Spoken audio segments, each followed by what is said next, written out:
नमस्कार। दादी नानी की कहानियों के इस खुले मंच पर आप सबों का बहुत बहुत स्वागत है। इस मंच से जुड़े सभी लोगों का हार्दिक अभिनंदन, जिसके स्नेह, आशीर्वाद, सहयोग और समर्थन से इन कहानियों की 50वीं कड़ी निकालना संभव हो सका। आइए सुनते हैं आज की कहानी, ककड़ी के चोर के फांसी की सजा।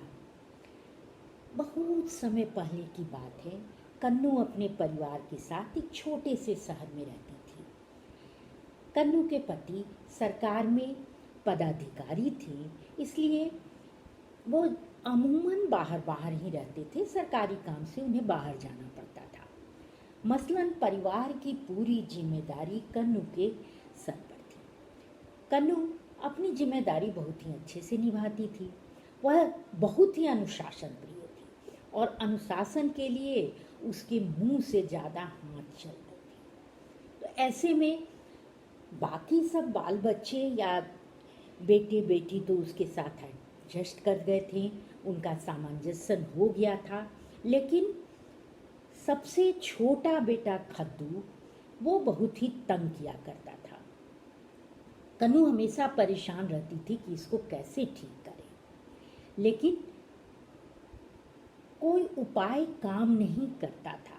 जितना ही खद्दू उसे पीटती, उतना ही वो बदमाशी करता और धीरे धीरे उसकी बदमाशी भी बढ़ती गई और वो ढीठ होता गया।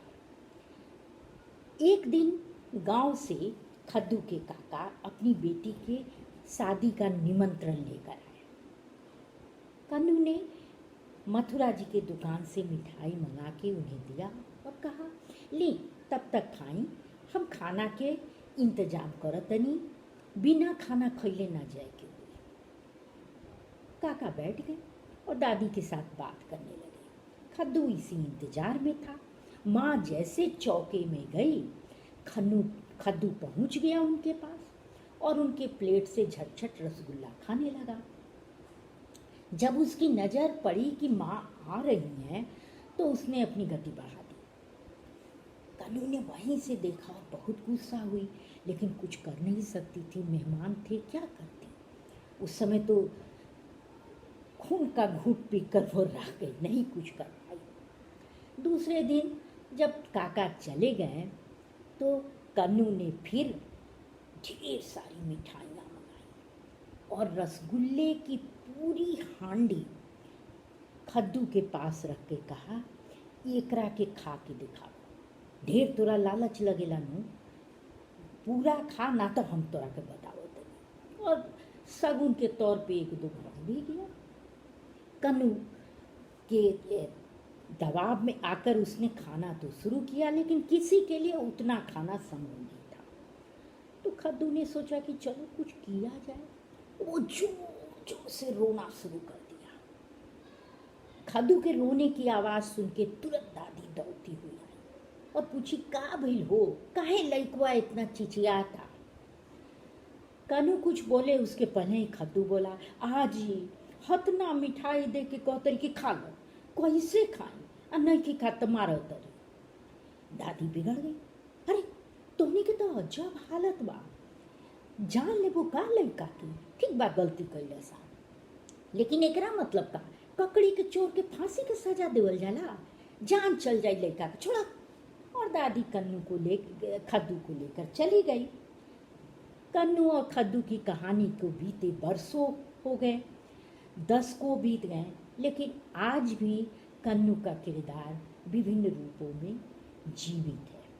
हम शिक्षक हों, अभिभावक हों, हम चाहते हैं कि बच्चे अनुशासन प्रिय हों या अपनी इच्छा को विभिन्न तरह से उनके माथे पर डालना चाहते हैं, और हमें लगता है कि हम ही सही हैं।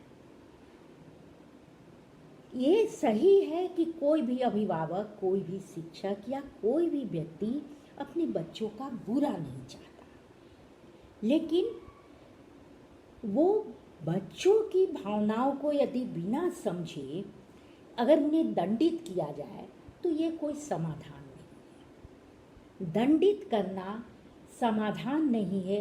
स्व अनुशासन या प्रेमानुशासन ही ज़्यादा अस्थायी होता है और कामगार होता है। चिंता तो सभी करते हैं कि हमारे बच्चे बहुत अच्छे हों, नाम कमाए, बड़े हों, लेकिन चिंतन हम में से कुछ लोग ही करते हैं। कन्नू की भी चिंता वाजिब थी। कैसे खद्दू को सिखाया जाए, तौर तरीके बताया जाए, उसका एक पढ़ने लिखने में मन लगे और वो कुछ अच्छा करे।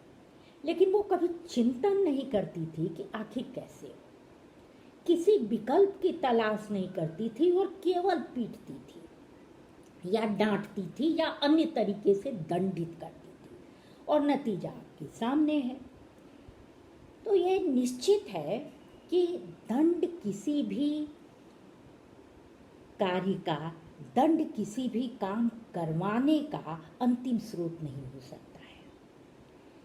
इस पर विकल्प खोजने की आवश्यकता है, इस पर समाधान खोजने की आवश्यकता है।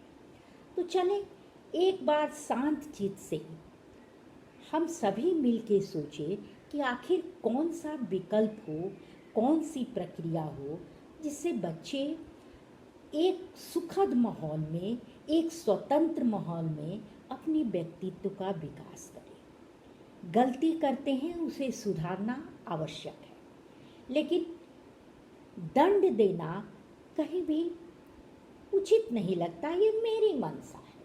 आप क्या सोचते हैं ये आप सोचें, निश्चय करें और मुझे आज्ञा दे। तब तक के लिए फिर मिलेंगे अगली कहानी के साथ। नमस्कार।